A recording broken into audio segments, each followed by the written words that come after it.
1965 से 1977 तक लगभग 11-12 साल इन्होंने पूरी तरह अपने आप को झोंक दिया। पैसे की कमी थी इनके पास, सोचा पैसा नहीं है तो अगरबत्ती, पूजा में काम आने वाली अगरबत्ती का बिजनेस इन्होंने अपने शिष्य को करना समझाया। लगभग 3 सालों के अंदर $1 मिलियन का रेवेन्यू आना शुरू हो गया अगरबत्ती के बिजनेस से। किताबें इन्होंने तेजी से लिखनी शुरू कर दी। 5.5 करोड़ किताबें इन्होंने इस दौरान पूरी दुनिया के अंदर बांटी। किताबें बेच करके कुछ फंड रेज किया, जिससे इन्होंने मंदिर बनाने का प्रयास किया। अपने शिष्यों को समझाया, उनको सिखाया। वो किताबों को 25 भाषाओं में पूरी दुनिया के अंदर ट्रांसलेट किया। उन दिनों क्या हुआ, सब लोग, अंग्रेज लोग पूरी दुनिया में इनको देख रहे थे। ये कौन इंडियन सन्यासी आया है जिसने भगवत गीता, कृष्ण अर्जुन, जिसकी कोई जानकारी नहीं किसी को, लेकिन गोरे काले हर धर्म के लोग सीखने लग गए। ये रिलीजन से आगे लेकर के चले गए। इन्होंने कहा रिलीजन नहीं, मैं स्पिरिचुअलिटी की बात कर रहा हूं। उसी दौरान एक रिपोर्टर इनके पास आया, बोला Swami ji, India has a factory of producing God. Every weekend a God comes from India and says that I will make you God, start funding me, come on. तो स्वामी जी हैरान हो गए। बोला Swami ji, are you also God? क्या स्वामी जी तुम भी भगवान हो? तो प्रभुपाद ने बोला नहीं नहीं, मैं भगवान नहीं हूं, मैं भगवान का नौकर हूं। तो वो हैरान हो गया।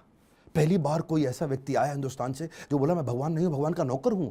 तो प्रभुपाद ने बोला नहीं, मुझसे गलती हो गई, मैं भगवान का नौकर भी नहीं हूं, मैं भगवान का नौकर बनने का प्रयास कर रहा हूं। I am all a servant of God, but it is for you to recognize. सारे अमेरिका के अंदर अखबारों में छप गया कि पहली बारी कोई ऐसा इंडियन आया जो बताता है I am trying to become servant of God, I am not God. उन्हीं दिनों हेनरी फोर्ड के पोते एल्फ्रेड फोर्ड इनसे मिलने के लिए आए। हेनरी फोर्ड का नाम बहुत हुआ करता था पृथ्वी के अंदर। प्रभुपाद कम बोलते थे, लिमिटेड बोलते थे।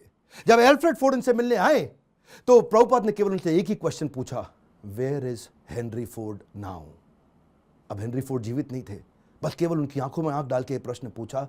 एल्फ्रेड फोर्ड उसी समय घबरा गए। उनको समझ आ गया कि ये जीवन किसी के लिए नहीं है, कोई नहीं बचने वाला यहाँ पे। और उसी दिन उन्होंने प्रभुपाद को सरेंडर कर दिया और उनसे कहा मुझे भी भगवत गीता सिखाइए। ये ऐसे संत सन्यासी है जिनके कारण आज पूरी दुनिया के अंदर सैकड़ों हजारों ऐसे मंदिर बने जहां भगवत गीता पढ़ाई जा रही है, सिखाई जा रही है। पाकिस्तान जहां कुछ भी हो रहा हो, लेकिन आज भी इस्कॉन के 12 मंदिर है पाकिस्तान में जहां रोज शाम को भगवत गीता पे कथा की जाती है। ये बड़ा अनइमेजिनेबल था कि कुछ ही सालों के अंदर इन्होंने 6 महाद्वीप, 6 कॉन्टिनेंट के अंदर 108 मंदिर बना दिए। ये तब किया जब वेंचर कैपिटल नहीं था, कोई एंजल फंड नहीं था, प्राइवेट इक्विटी नहीं था, कोई आईपीओ नहीं निकाला, कोई बैंक लोन नहीं है, कंप्लीटली बूटस्ट्रैप्ड, सैलरी देने का पैसा नहीं है, लाइफ टाइम वॉलंटियर्स इकट्ठे किए। 10,000 उन दिनों इन्होंने अपने शिष्यों को लेटर पे लिख लिख के बात किया। इमेजिन करिए, कम्युनिकेशन बहुत स्लो था। मैं सोचता हूं कई बार अगर प्रभुपाद आज होते ना तो भगवत गीता इंडिया की राष्ट्र पुस्तक नहीं होती, पूरे विश्व के अंदर होती। इतनी स्पीड थी प्रभुपाद की। उस समय जब अपने शिष्यों से बात करते थे तो न्यूयॉर्क से साउथ अफ्रीका चिट्ठी भेजते थे। वो चिट्ठी में प्रश्न पूछता था, जवाब देते थे, फिर चिट्ठी वापस आती थी, फिर उसका उत्तर देते थे। इमेजिन करिए 10,000 ऐसे लेटर लिखे इन्होंने, कितना समय की कमी रहा होगा। इनके इतने सारे philosophical issues, managerial issues, personal issues, professional issues, सब पे गाइड किया करते थे। व्हाट्सएप नहीं था, कम्युनिकेशन नहीं था, वहां पे फ्लाइट तेज नहीं जाती थी। बावजूद उसके इन्होंने 12 साल के अंदर 15 बार पूरी पृथ्वी का भ्रमण किया। एक बात समझिए, sales is not about selling, it is about building trust in education. Building trust in education. विश्वास बढ़ाओ, एजुकेट करो, विश्वास बढ़ाओ, एजुकेट करो। दुनिया भर में इतना विश्वास बढ़ा दिया, एजुकेशन बढ़ा दिया भगवत गीता के बारे में।